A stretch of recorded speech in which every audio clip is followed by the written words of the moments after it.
So introduce yourselves once again, just so I have it on. Okay, I'm Captain Eidem. Okay. Right now, I'm stationed at Missouri State University as assistant professor in military science, Nice. teaching senior ROTC, the level 2s, and then I also am the dual head as the battalion S3 Okay. for the whole program. Gotcha. And I'm Mike Simpson. I'm a DA civilian with duty at Missouri State University with ROTC, and I do all their logistics, Okay. budgeting, GSA vehicles, uniforms, Boss equipment. man. Boss man. No. Well, the one that yeah. He's the one that controls everything for the boss man. Yeah. So he's the underboss. Yeah, man. gotcha. With what the intern, basically. Pretty much. That's what I do. Because now I read your story a long time ago. Uh-huh. Just out of curiosity, I got here in 2005. Okay. Yeah, it's Started about when I started. Poking around, and it was a pretty cool story how it happened. Yeah. So It's been, for the longest time I was just like, I'm just going to ride it out until it ends, but it hasn't ended. You know what I mean? Yeah, that's what it I'm said just on kind of like, just trying to, I'm going to enjoy it, and eventually I'm going to have to change, but it's become my career. So yeah. well, that's good. Yeah, it worked out, definitely. Yeah, let it flow. Yeah. So how long Captain, how long have you been in? I've been in. I'll hit 20 years in July. Right on. How long you going to be in for? You're obviously a lifer, I'm assuming. Yeah, no, it just depends. Right now, I love what I'm doing. Everybody keeps telling me it's about time to grow up and, quit being a kid and get a real job. Yeah. I love what I do. See, I'm the same way. I'm exactly the same way. So until they either force me out or my body won't handle it anymore, I'll stay in. Yeah. How long were? Entered the military in April of 85. Uh-huh. 2 breaks in service. Quite a few different jobs. Total of 17 and a half years. Mm-hmm. So I should have stayed in and retired, but I'm still married to the reason that I got out. Yeah. So That's the way it works. it is what it is. Yeah. Tried the civilian life for a little bit. They don't. We intimidate them. They don't understand us. Yeah. We're driven. We're motivated. Yeah. You give us a task or a purpose, and Yeah. so we intimidate them, and no one understands us. It's so crazy that people in the workforce, in the work world, don't understand. No, it's like nobody learned the lesson. You get what you earn. You know what I mean? And I feel like that is something that is extremely lacking in the youth, especially. I agree. Big time. And you don't see kids that are just driving. I worked 3 jobs in college, going 18 hours, Sure. and paid my way. You know what I mean? And I still learned that lesson very, very, very well. Well, discipline. Discipline's missing from these children these days too, on a big scale. There's those of us, mine are grown and out of the house, but there's those folks that are still raising children that, certain ones of them administer discipline when needed. Yeah. That's what's lacking in this younger generation. Yeah, I believe you. This is the generation of me. Mm-hmm. It's not about your friends and partners around you. No, it's no team anymore. No. It's very individual. Well, and a lot of things is people blame the youth, but the youth nowadays are raised by a generation that wasn't raised that way. So Boom. what changed and what caused it to people to quit being human? Yeah, it's true.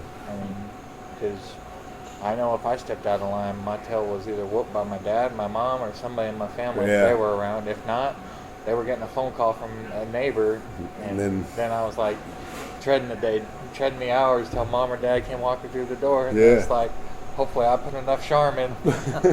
Well, for me, it was getting whipped at school too. They whipped us in school. Yeah. Then when you got home, there was a phone call waiting, and you got whipped when you got home. I was obviously disciplined the same way, but I think that never really bothered me. It was always the guilt and the letdown. You know what I mean? To look in your dad's eyes and know that you let him down. That was I would have rather him beat me till I couldn't walk anymore than know that I let him down. We train our Ranger Challenge teams, both male and female, and that's the number one thing they say that bugs them the most is when we use the word, you know what, you guys disappointed me. Yeah, They hate it. Yeah. It's true though. So how many kids do you guys have involved in the ROTC right now? the program as it sits right now with the host program at Missouri State and all our subordinate programs down at College of the Ozarks, Drury, Evangel, and SBU. So it's all connected.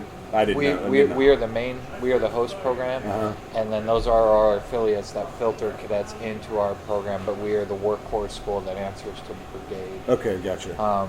Collectively, between the MS1 through 4 class, we're looking at about 250 to 300 people across all those universities. This region, cool. And then right now we're sitting contracted, which have put their name on the dotted line to graduate on time and be commissioned as lieutenants. We're sitting at about 75.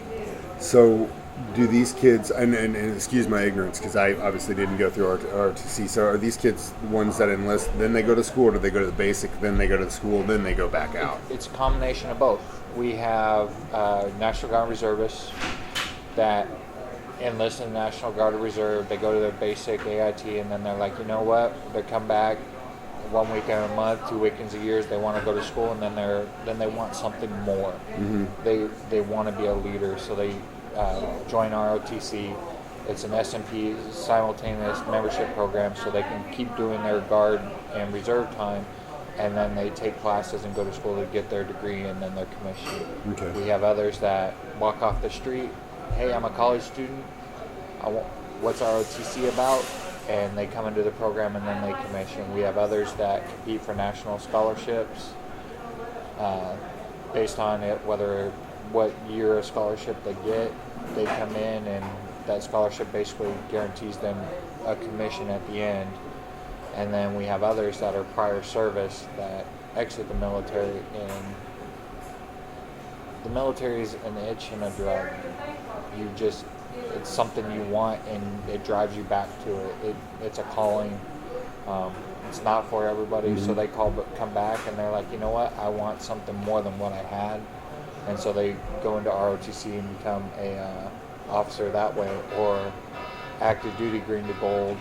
You're enlisted, and you want to go to college, so you apply for an active duty green to gold scholarship, which then sends you to a college, still paid like you're on active duty, but then at the end of your ROTC time, you commission as an officer, and you don't have that break-in service. Gotcha.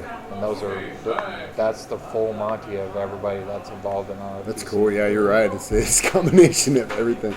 My best friend he signed up for the Navy. He was in Japan for 6 years, and then came back and went to MU and did officer training that way, and then got it. Then went to flight school, and now he's a helicopter pilot. Yep. That's what a lot of them want to do. Yeah.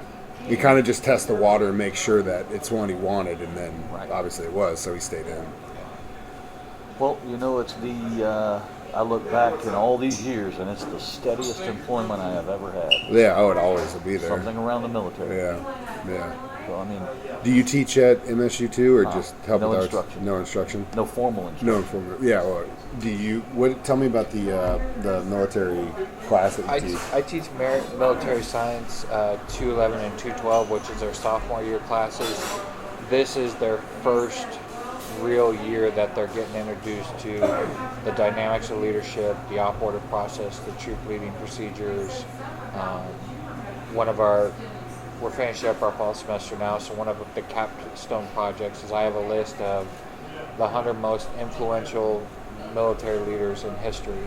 They go all the way back to King David in biblical times. Oh, wow. All the way up to General Petraeus in modern times, and they have to go back and look at the leadership traits we teach them. They go back and they look at what leadership traits these guys had, and more than likely you will always see the same leadership traits as your dynamic leaders. It doesn't matter what nationality, what region, what age. That's cool. We have one this semester do Sun Tzu, who's infamous for writing The Art of War. Yeah. And he analyzed him, and he's like, even though he's known for his book, his tactics and everything like that, you just it's all see there. it. That's cool. Huh. I didn't know that. Intriguing. That is cool. So doing that, it's their first year of real leadership. what it means to be a leader, what it means to be a lieutenant, what they have to look forward to in their MS3 year, which is their junior year. And really it's the gate to whether they're going to continue on with ROTC or decide, being an Army officer is not something for me. How else do I serve? Yeah. And we do have kids that are like, you know what, I don't want to be in the Army. Some people don't want to be the boss. Yeah, but makes sense. How do I be a better leader? And there's nothing different between a leader in the military or a leader in a civilian job. It's just how it's executed. You don't have to wear a uniform, and the office is different. Mm-hmm. But a leader is a leader regardless of where they're at. Yeah, I agree with that wholeheartedly. Why'd you get involved, Mike, with ROTC? Or how did you? Well, a long story. I'll try to shorten it up. We were stationed at Fort Drum. My wife's father passed. I was deployed. She didn't come back home after when that happened. I told her that if I could ever get close to her mother, I'd do it. So this is the short version. Yeah. So I'm working as a contractor on Fort Campbell. At 06 in the morning, I look online, and for 13 years, every night, I had been told, no, your resume does not reflect the proper requirements or whatever. Civilian jobs are hard to get working for Department of Defense or the Army Justice. So at 06, nothing was there. 06:15, I thought, we'll check back. I logged on, and there's ROTC. I said, what's ROTC? One of the guys explained it to me. I applied. 27 other people applied, and I beat them out. That's awesome. So here I am. Yeah. Best move I ever made. I am around military folks. It's what I know. Yeah. It's what I love. And the most important thing for me, I'm a big pay it forward kind of guy. Mm-hmm. So you got these kids that come in as freshmen, and you watch them develop in the 4 years between freshman and senior. Yeah. And I get to play a big role in that. Yeah, that's awesome. Everything, all the training that's not lost on us folks that are out, I get to use there. They seek advice from us, not only life advice, but military advice as well. One of the best jobs and most rewarding jobs I've ever held. It's only the third one I've ever held. So it's a teacher, essentially. In a way. Yeah. Sure. I think the greatest trait in a teacher is what you just said, is appreciating that, because I think if you as a teacher don't understand that ultimately is your payoff or your reward, you're not doing it for the right reasons. Sure. You know what I mean? I Everyone agree. wants a check, but I think you hit it right on the head. That's exactly why you should be doing it. You know? And it's the organization we have at Missouri State and the cadre that we have there, we're all vested in the program. Mm-hmm. So it's an entire team worth of folks all paying it forward and watching these kids develop. Yeah. I call them kids because, I'm not 21 anymore. They are kids, so, even though, some of the actions they display are childlike, but, and thought processes. Yeah. But that's where we come in. Yeah. And so, like I said, it's a residual basis as well. So every year you get to start off with a fresh new batch of freshmen. And so it's a continual pay it forward. Yeah. It never ends. I'd be surprised, or I am surprised, that not more people that enlist get involved with ROTC, because you hear about these kids that, enlist 17, 18 years old, and whatever form of military they go into, all of a sudden they just get this huge paycheck, right? Right. And they just get a girlfriend, blow it on her, do this stuff, and then you start having these problems that kind of just start snowballing. And I think that if they had, in addition to what their training is, like this too, to kind of ease you into it and just not just say, figure it out, life, son. Right. You know what I mean? Because there's only so much I believe that basic could teach you. What you guys are doing, I would assume, would, and I guess that's part of the officer training program, but wouldn't you agree? I think, I don't know, as far as the military is concerned, I would hope that, or I'd wish that more people would get involved in this if they do go into the military, just to kind of aid them and say, look, because you can't, down the line. Let me explain basic this way. Okay. For 17, I'll use myself for an example. For 17 years, I was a civilian. You think like a civilian. You go to basic training, and in the first 2 weeks, they are on you. The drill sergeants are on you so bad that you're not allowed to think like a civilian. It's simply listening and following directions. Then the next 7 to 9 weeks, you're learning military thought processes. You take orders, you're given a mission, you execute that mission, you gain the results, the attaboy from it. Yeah.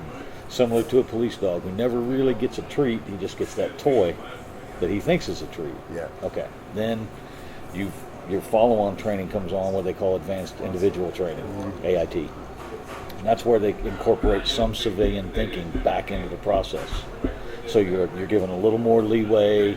It's not as tight as it was the first few weeks of basic. And the reason that I brought that up is because that is different than ROTC. ROTC, we still have those kids that are 4-year college students. Some have been to basic, but those that haven't, they never really get that civilian thought process removed. The ones that are smart enough and figure it out and listen to us, the learning curve is steep, and they grasp it, and then they start to execute the missions they're given with good educated thought processes. Yeah. So the combination of the two, the folks that have gone to basic training and then end up going through ROTC, pretty level-headed folks when we're done with them. I could imagine. Not everyone. I mean, you know. Yeah, you can't change everybody. You can't teach. I was a lesson I just recently learned is that you can't teach everybody. I always thought you could. Thank you very much. And I learned that the hard way. That sometimes it doesn't matter how good of a teacher you are. It doesn't matter how many times you repeat yourself. But some people are going to do what they want to do. That is correct. So, they have to learn the hard way. Yeah.